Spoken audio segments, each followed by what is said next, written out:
এই আন্দোলনটা আমরা খুব শান্তিপূর্ণভাবে করেছি, আপনারা জানেন শুরু থেকে।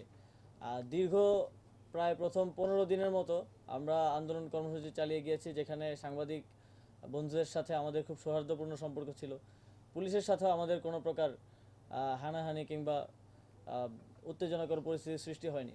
কিন্তু যখন ছাত্রদের উপর হামলা করা হলো আওয়ামী লীগ সরকারের মদদে এবং সরকারি বাহিনীগুলোকে লেলিয়ে দেওয়া হলো, তখনই একটি অপ্রীতিকর পরিস্থিতির উদ্ভব ঘটে এবং তারই পরিপ্রেক্ষিতে কিন্তু আমরা এক দফার দাবিতে আন্দোলনটি পরিচালনা করি।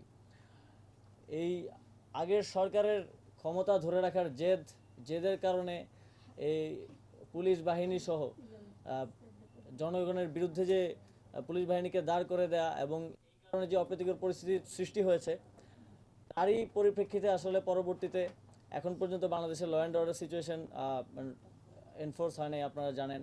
এবং সে কারণে আমরা সব বিষয়গুলোকে সেভাবে ইয়ে করতে পারছি না, লুক আফটার করতে পারছি না। কিন্তু এই সময়ে ঘটে যাওয়া যে দুর্ঘটনাগুলো ঘটেছে সেগুলোর বিষয়ে সরকার কেন্দ্রীয়ভাবে সিদ্ধান্ত নেবে এবং তার পরিপ্রেক্ষিতে যারা ক্ষতিগ্রস্ত হয়েছে তাদের ব্যাপারে সরকার সিদ্ধান্ত জানাবে।